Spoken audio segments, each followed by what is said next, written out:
This is Dr. Andrew Rimby. Thanks for joining us here in the Ivory Tower Boiler Room. If you don't know, you can get all of our episodes ad-free on Patreon, patreon.com/Ivory Tower Boiler Room. All of Mary's true crime episodes ad-free, video episodes ad-free from the ITBR interviews. Also, follow us on Instagram, please, Ivory Tower Boiler Room. I like to put a lot of exciting arts and culture clips from the podcast, TV shows, films that we've discussed. TikTok is Dr. Andrew Rimby. Long story, the Ivory Tower Boiler Room one got taken off by TikTok because it was too salacious and scandalous, in my opinion. But I might be just having an Oscar Wilde complex there, thinking, that I was causing such a sensation on TikTok. So please rate us on Apple. It really, really helps. Review us. If you're on Spotify, you can rate us there too. YouTube, please follow our YouTube channel. Please like the video, share it with your friends, your community. The only way that I can keep giving you all free, exciting podcast episodes is because of the reach of the podcast. So rating us, reviewing us, it really, really does help. Also, shout out to Sean, our intern, who, if you see the cover art, you see the edits of the podcast, that's all Sean. So amazing work by Sean. So I hope you all enjoy this episode.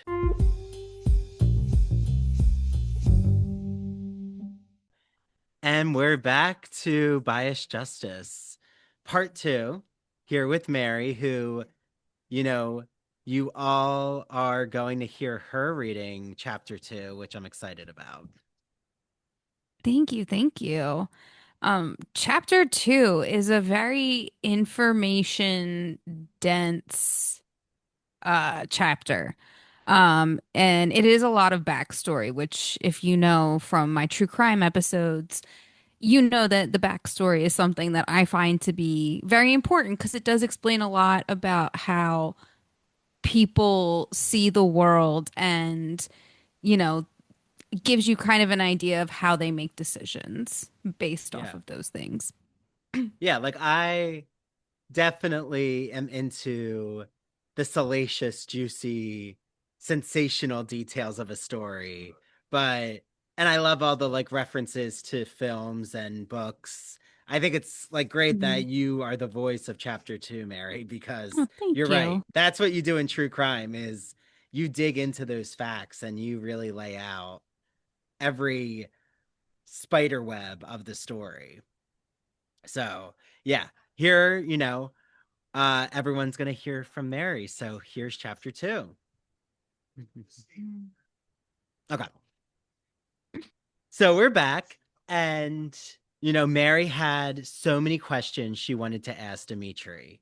And if you heard part 1, if you didn't, make sure you listen to it or watch it because Dimitri's giving us through his friend Alex answers to questions from each chapter. So I think it's like nice to have this more layers to the story to hear from Dimitri's own personal account.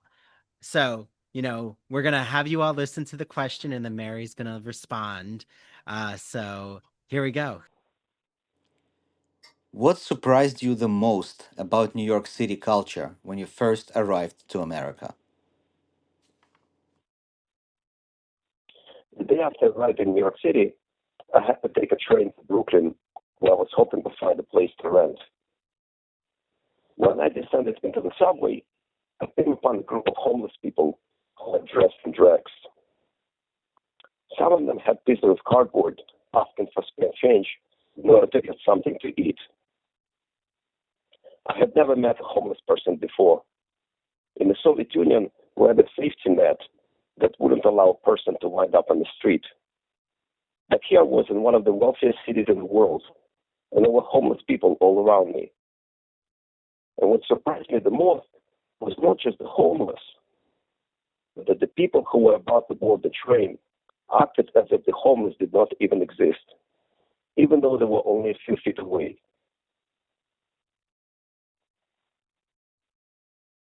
The caller has hung up.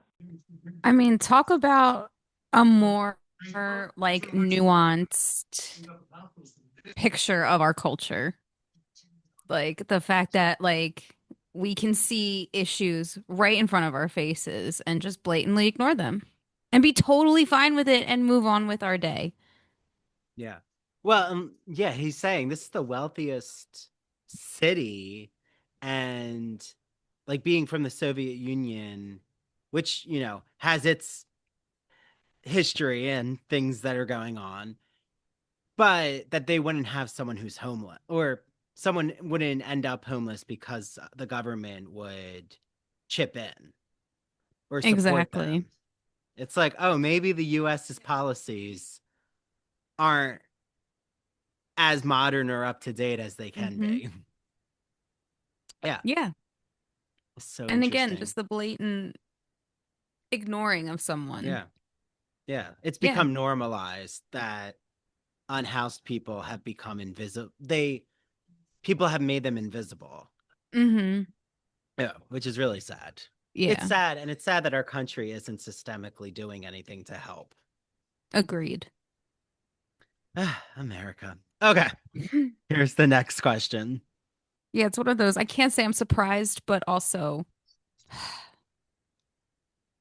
Yes. No, no.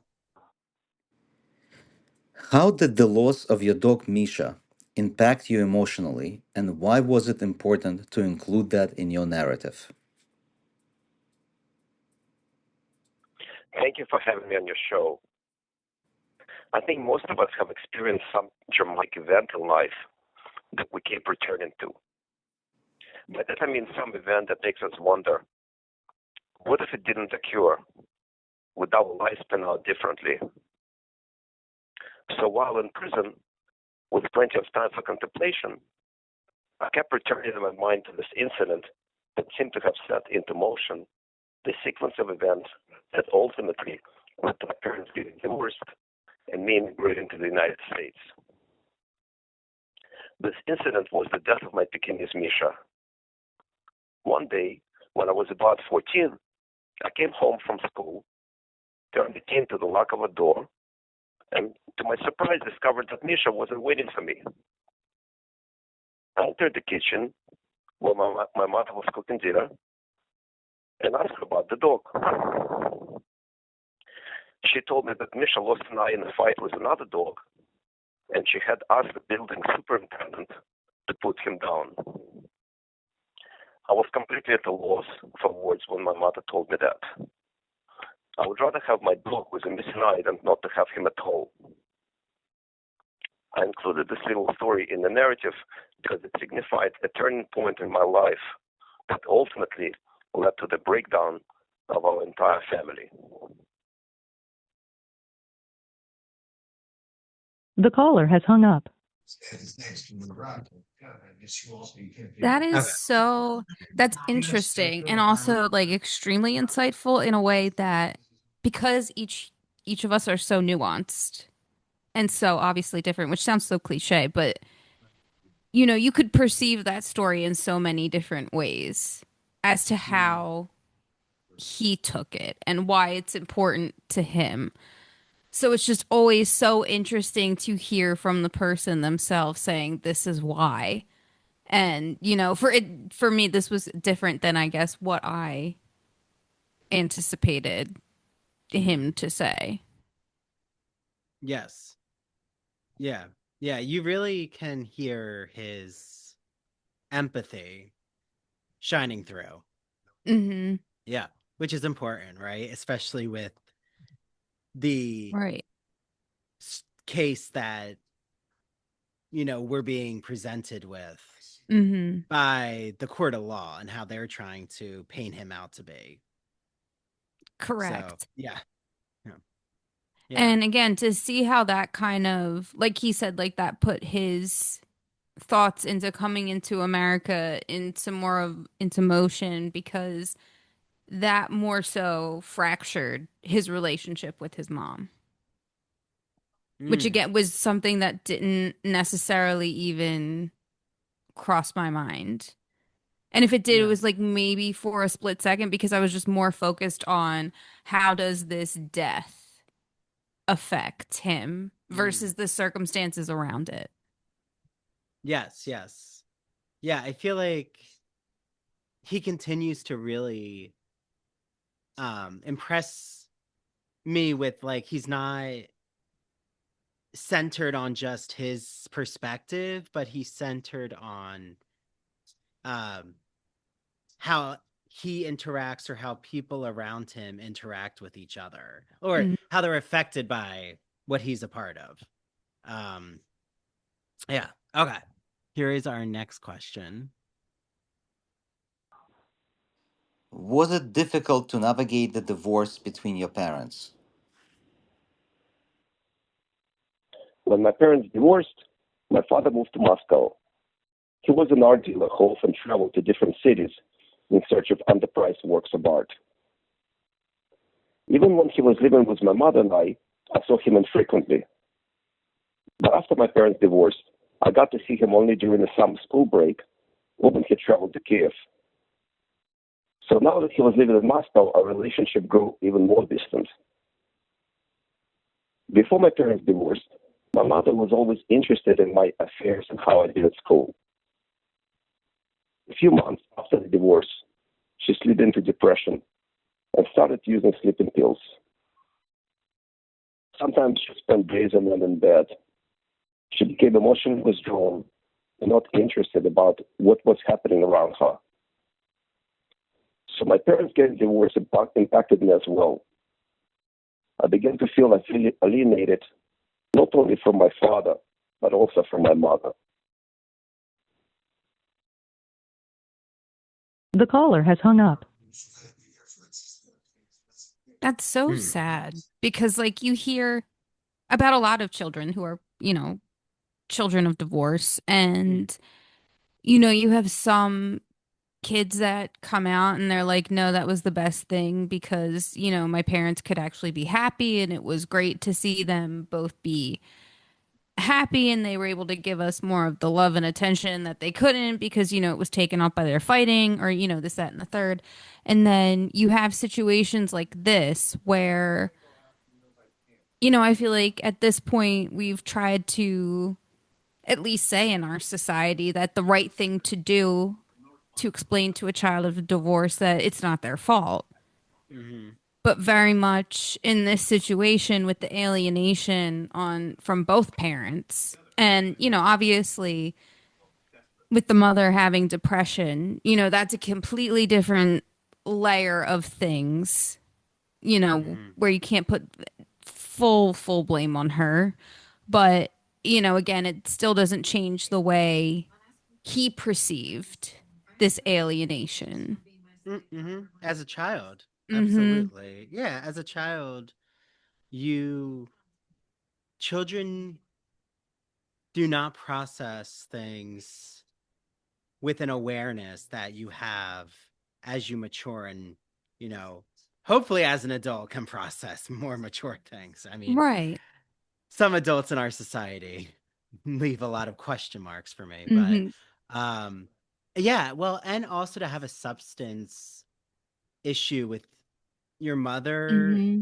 and how she's experiencing that, Mm-hmm. it's a lot to go through as a child. Yeah. And I haven't yet heard about a sibling, so I'm not sure like Yeah. what If that situation is like. right. Because especially like the birth order of things sometimes usually affects how children perceive that. For example, older children usually see themselves as sort of a pseudo caregiver to their younger siblings because at the end of the day now they're the ones that are mostly around them. Yeah, It's not mom or dad, it's them now. So, absolutely. Yeah. Yeah, they feel like they need to step up to just take care of their siblings and make sure their siblings are supported mhm. somehow.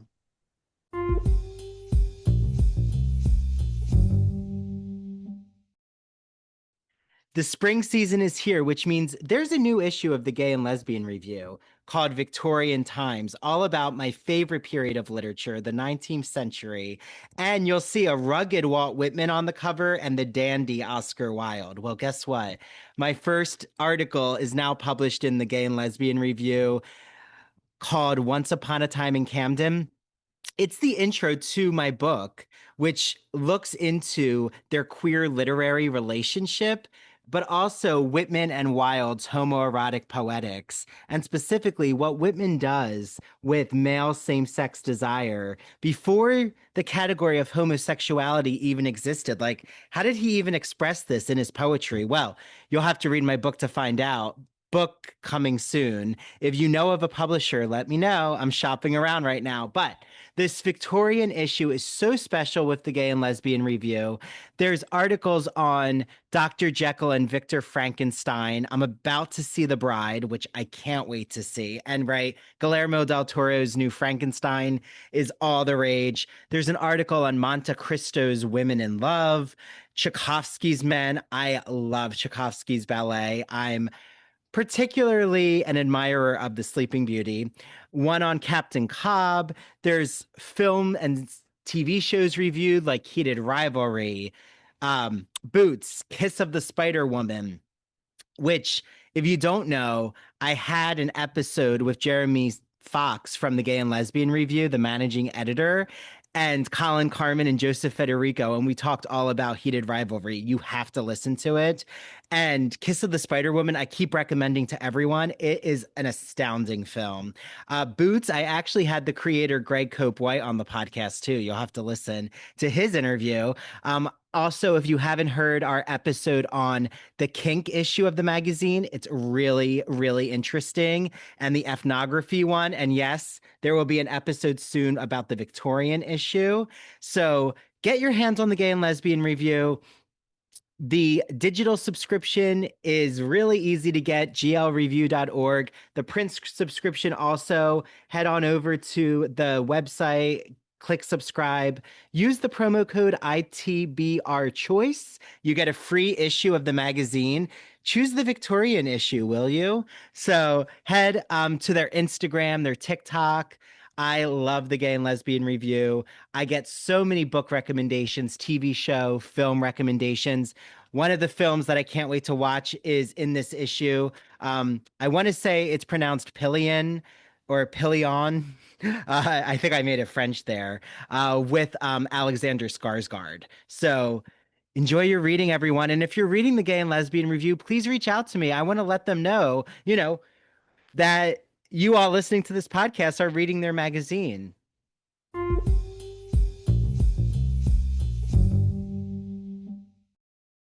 Now that the spring semester is here, I am so excited to let you all know about a publisher, an independent publisher that's celebrating 40 years of great books called Broadview Press. I love Broadview Press. I have so many of their editions of classic literature like Wuthering Heights, which is coming out soon, and it's our book club choice. And they have so many academic books for instructors and for students and the general public. So I've had so many exciting guests on, from guests talking about The Wonderful Wizard of Oz, guests talking about vampire literature, horror literature.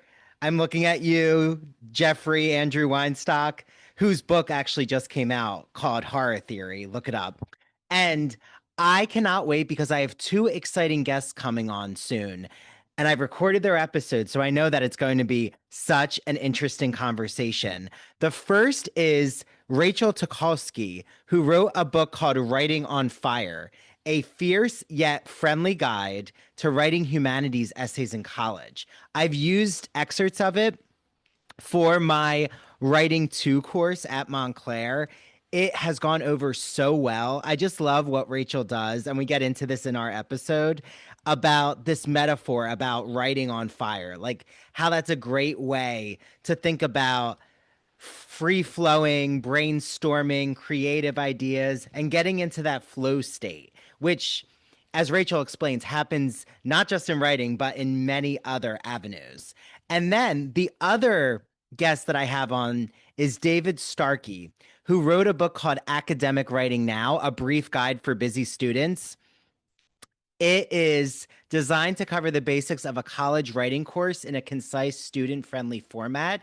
Each chapter concentrates on a crucial element of composing an academic essay and is capable of being read in a single sitting, which, for a generation, myself included, I think all of us now, just consumed by digital media or just this attention grabbing technology, reading in a single sitting is definitely a plus. So head to Broadview Press, use the promo code Ivory Tower, and you'll get 20% off every single book in their collection. There's also a really cool digital library collection they have. So if you're a librarian, take a look at that. Message me. If you're a librarian, I'd be happy to show you what that new collection looks like. And I hope you all enjoy your reading.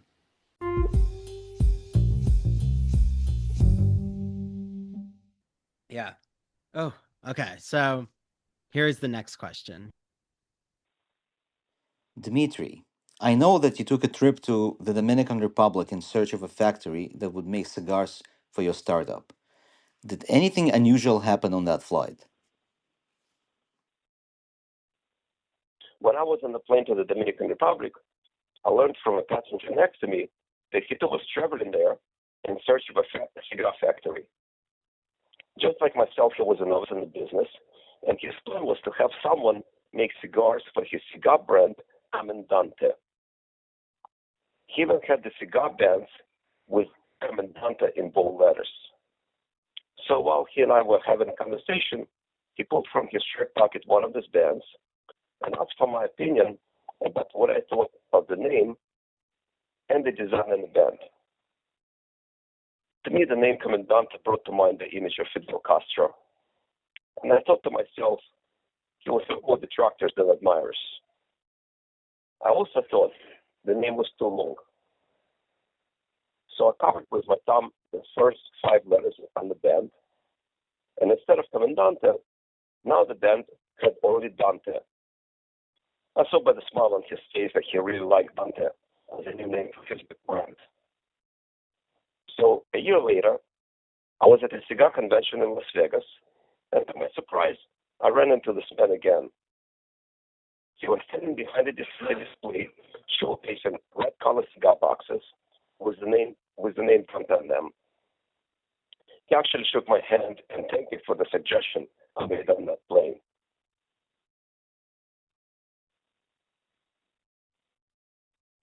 The caller has hung up. I just thought that was such a cool story. Because what are the odds of getting on an airplane, going to the same location for the same reason, and then, having this moment? And as someone who works in marketing, I was like, that's genius. So like it felt very much as like a mic drop kind of moment in that chapter. Yeah, So it does. Yeah, that was, again, like very creative and has a really good intuition. Yeah. Yeah, which in my opinion, I know we're like trying to stay away from any judgments, but I don't know. I just have a very hard time thinking that the person who we're talking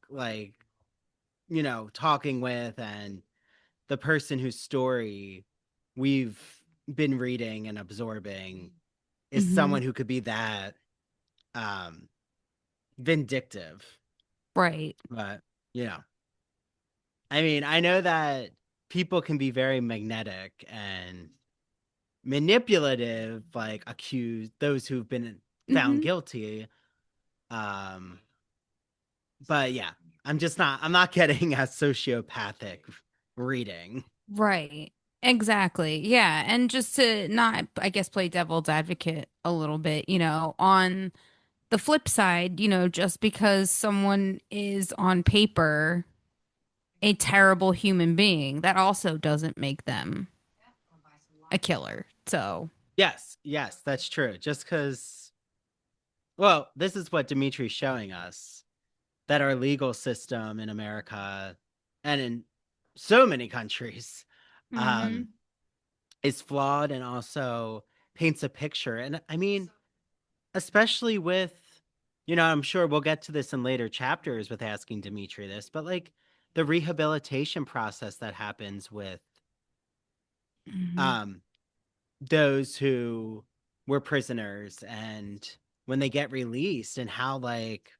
so many uh, policies don't exist to help fully rehabilitate, and how workplaces discriminate against those who were in prison, no matter like what the charge Mm-hmm. is or what they were convicted of, I should say. Yeah, Yeah. exactly. Our system. Okay. Mm-hmm.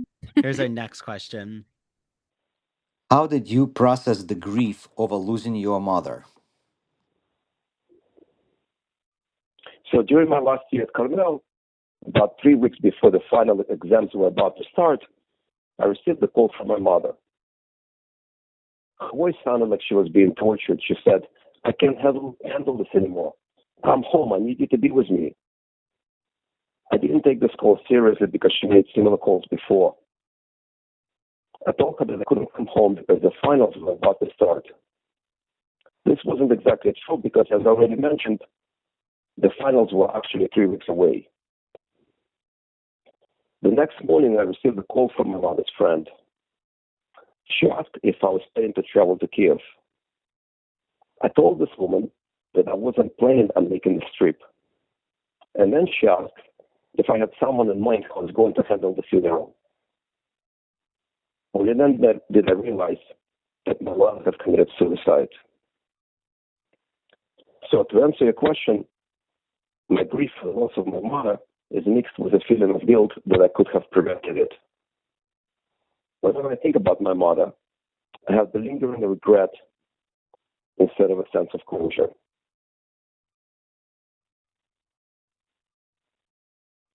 The caller has hung up. Oh. The caller That's has hung up.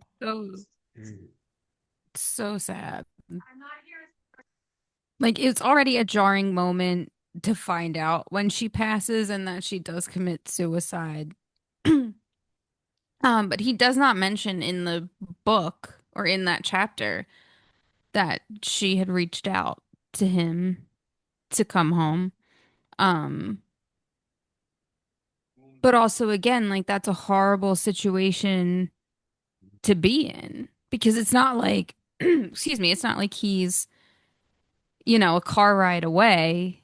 Like he has to book a flight, figure out a comet. Like there's so much more involved Yeah. other than just, heading over there Yeah. within like And 10 like minutes. when he says he received a lot of calls like this from his mom, Mm-hmm. you know, how did he know like this was going to be the time when she was following through with like ideation like this? I mean, Mm-hmm. well, again, like um it begs the question, like what's also sad is where's her support system, or like who's around her in Kiev? Mm-hmm. Like that's not his responsibility. Exactly. But also again, I can see as like as her child, especially Oh, the one that she absolutely. reached out to, like, how that could absolutely weigh on you. But again, to your point, Yeah. like there is no reason for him to feel guilty or responsible for what happened and the way that Yeah. she chose to handle her hardships. Yes. So, but again, I can't, it's one of those unavoidable where it's easier said than done because it's, yeah, you Yeah. shouldn't, but at the same time, how can you not also? Yeah. He like keeps blaming himself. Mm-hmm. Yeah. I mean, yeah, we can totally see how that would replay in your mind. Oh, Mm-hmm. yeah. Okay, here's our last question. How do you weigh in on a Ukrainian and Russian conflict slash war going on, since you were immersed in both cultures? I grew up in Ukraine in the 70s and 80s. Throughout that time, we had many Russian neighbors, and I never observed any animosity between the Ukrainians and Russians. In fact, there were a lot of intermarriage. When the war was about to start, I actually thought that the Russians were bluffing. It was hard for me to accept the possibility that the people whom I considered a friendly nation were going to attack my home country. And when I saw on television the atrocities the Russians committed in Bucha and other places, I was shocked. So considering the scale of these atrocities, I think it will take a generation or two before the friendly relationship between the Russians and the Ukrainian people are reestablished. In the meantime, I don't believe the Ukrainians will agree to surrender any territory. They're proud people, many of whom are willing to sacrifice their own lives rather than surrender their land. I don't know what is the best solution to this war. In my opinion, the United States and European governments need to do everything possible to cripple the Russian economy. When this happens, then real negotiations for peace could begin. Unfortunately, until then, and against our best hopes and wishes, we're likely to witness a continued war of attrition. The caller has hung up.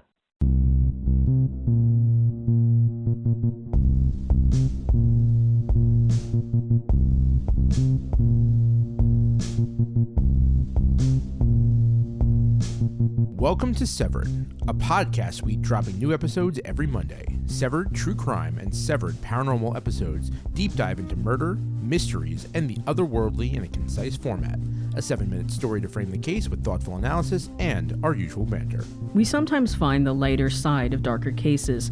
We offer 3 spin-off shows, Severed Strange Stories, Severed Haunted You, and Severed Serial Killers that highlight the unusual to lighthearted topics from the digital dumpsters of true crime, haunted universities, and the minds of madness like Ted Bundy and Jeffrey Dahmer.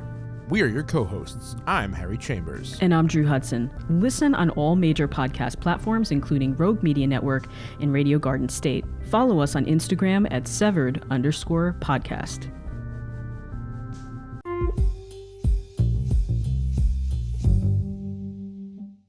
Are you a fan of classic Hollywood movies? Are you a fan of queer cinema? Then do we have the podcast for you. Hello, everyone. I'm Christian Garcia.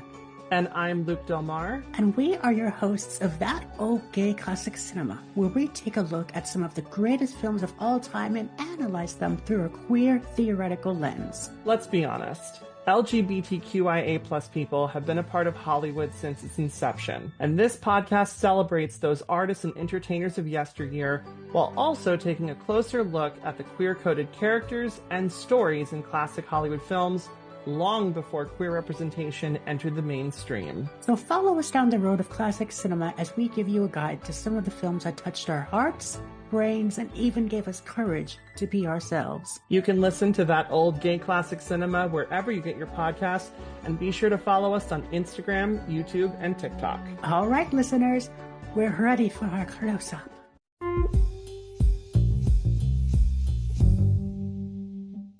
It's so interesting to hear, someone else's perspective. I feel like we always hear the American or the USA skewed version of things and, don't actually get to hear real perspectives from those in the European nations. So, to hear his response, especially as someone who is so closely intermeshed in those cultures, to hear their take on it, I think is very, very refreshing. Yeah, I actually have someone I've started to talk to more and meet through the Secaucus Library, and she works there, and she's from Ukraine, and her name's Anna, and she hosts this Ukrainian women's literature. Yeah. Or she's the National Education Chair for UNWLA, which is a Ukrainian women's organization. So like they're always reading Ukrainian authors, and like Oh, wow. she has like a Ukrainian literature section in the library. So I've started like getting more interested in reading Ukrainian authors, and one of them, Sam Watchman or Walkman, I don't know how to pronounce it yet, but he wrote this book called The Sunflower Boys, which is like with it's like a queer Ukrainian literary text. So I'm Hmm. curious to get into that. But yeah, I agree. I think hearing from someone else, like Anna has talked a lot and like taught me about the Ukrainian Russian conflict and the Hmm. Russian aggression and how we need to inform ourselves with actually reputable sources. Because you're right, America is being fed such propaganda, and like people aren't realizing that they're like listening or watching channels that just feed the right wing view of things. Yeah, and if anything, it was kind of just nice to know that, we're thinking the right, like that Yeah. we are understanding the situation as it's really happening Yeah. and That not Russia is the aggressor. Like exact that like you could say Russia's the exactly. aggressor and that not be um something that is debatable. Yeah, like Like Russia 1,000% started this. That shouldn't, the fact that that's even a question. yeah. Yeah. Like it would be like questioning, you know, Netanyahu's war crimes in Gaza, Hmm. which has Exactly. been debatable to people who, are in the pockets of APAC, and that's a problem in our government. Hmm.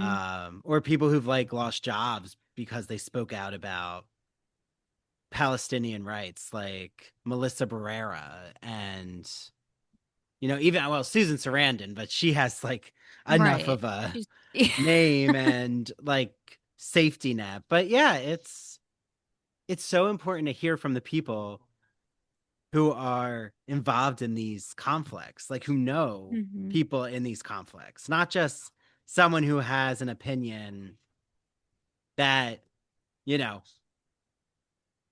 thinks they're always right in and doesn't fact check anything. That's like what just frustrates about me Hmm. about these like um influencers who promote misogyny, like the manosphere guys, or like just because someone's loud, that doesn't mean they're right. Yeah. In fact, I just Like, saw recent, I forget where it came from. I think it was Denzel Washington, and I'm not sure which movie of his it was, but he was saying the loudest person in the room is the weakest, mm-hmm. Yeah, which makes sense because if that's what they have to resort to in order to get their point across, then yeah, makes exactly. sense. They're not able to have a debate in a critical way. They need Hmm. to resort to name calling or, yeah, causing being aggressive. Yeah. Oh, Yeah. absolutely. I mean, I think we see that with even Trump recently came out and said, he was like as honest as he's ever been. He's like, oh, I like to be around losers because I like when people worship or look up to me. And I'm like, okay, this is exactly what everyone's saying is this Hmm. guy is weak and only wants like admirers and people to applaud him. Hmm. It's like so just egotistically. Hmm. I mean, he's like a narcissist. I think they describe it as a narcissist with like a wound or a wounded narcissist. Yeah. I could see that. I mean, narcissist Yeah. for sure. Yeah. Yeah. I mean, I just have this vision of all the like powerful women like going to Mar-a-Lago and just banging on his door. I think he'd be so scared. Hmm. Women I would love scare him that. so much. Powerful women. I Ugh, wish they scared him more. I know. Like Hillary Clinton, he really has a thing about Hillary Clinton. But also, how much does Hillary Clinton really know about him that she's not Yeah, saying?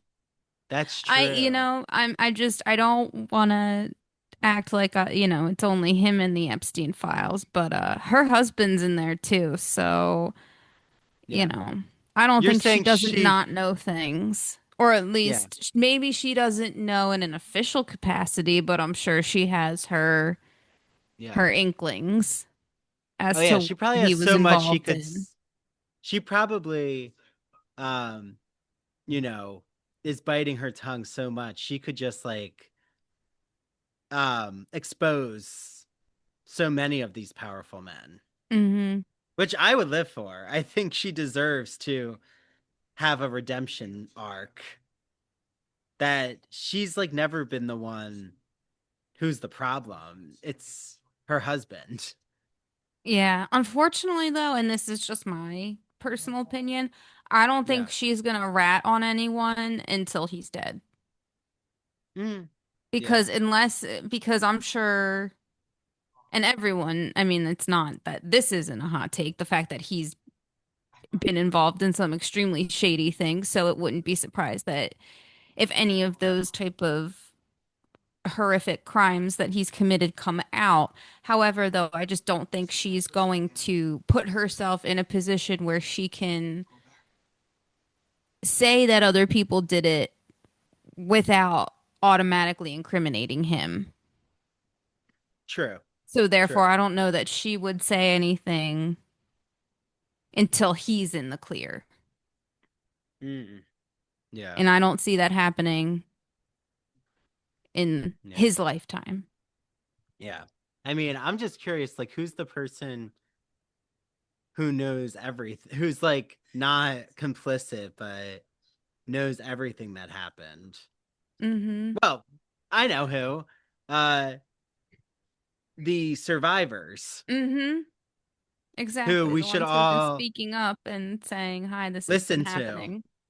Yeah, they were just interviewed by oh my goodness, I want to get the interview right. Um shoot. It was an amazing, so important conversation. Oh, Kara Swisher. Mm. And I think someone else interviewed them too. Um it might have been Katie Couric, but I might be wrong about that. But yeah, look up like the Epstein survivors, listen to their words, believe them. Mm-hmm. Virginia Guffrey's book is really important. Yeah. I know. We're in like the Oh, upside down. I literally. mean, but being at the No Kings rally, I really am March. Like, we really saw how, so many people are against this administration. It's Mm-hmm. just there's these like loud voices who continue to try to pretend to be the majority, and they're not. It's true. Yeah. Speaking of Well, those people, they also don't know how to not call themselves out either. Have you seen the whole Drewski Erica Kirk fiasco yes, is with that the TikTok? like The fact that impersonator? yes, and Yeah. it's like he never once mentioned her name. And I've seen a clip of another conservative personality that he also somewhat looks like in this video. So again, to his comment on her comment of being like, "How dare you do this? This is defamatory against me." And he's like, "I didn't even say you say your name." So like the fact that you saw me dressed up this way and immediately assumed that I was doing it about you says more about you than it does about me. Exactly. So, Yeah. Yeah. She's trying to find herself in everything. Wow. But when she does what she does, you're fair game. And yeah. I mean, where was That's a this whole energy when her husband died? I know, yeah. She didn't seem that emotional. So something was going. Something happened. We'll put it. We'll leave it there. I Yeah. saw No. a Go ahead. comment. Oh, no, I was gonna say I saw a comment that someone said, well, she couldn't make money off of the Drewski parody, but she did off of her husband's death. Oh my God. But also, where are the lies, to be fair? That's not Yeah. a totally Yeah. out there. I mean, she went on that stage right away to try to platform herself. Bizarre. Yeah, it's like even crazier than Chicago the musical with Roxy and Velma. Seriously. It's like the real life version, but in a Honestly. more sadistic way. Mm-hmm. And on a way larger scale. Yeah. Yeah. We're definitely living through some really interesting moments in history. Yeah.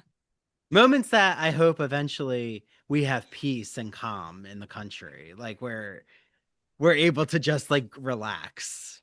Yeah, Not be agreed. like, oh, is today when Russia decides to nuke everyone? Or Iran at this point. I Yeah. mean, like, it's like take a number at this point. Yeah. Yeah. And all the citizens and every country is like, stop fighting. Like, stop doing this. Like, all of the people, the majority of us all agree. We just need these leaders to be held accountable and stop what they're doing. And do what we want them to do. Because, I mean, that's why Yeah. they were hired in the first Elected. place. Yeah. We always forget Yeah. about that. Yeah. They're supposed to serve the people, Mm-hmm. not profit or companies or AI or Palantir or whatever is going on. Elon Musk, Exactly. whatever he's doing. Yeah. Well, until next time, where we have chapter 3, who knows where we'll end up in the conversation. But thank you so much, Mary. I am really, like always, so happy to share the space with you.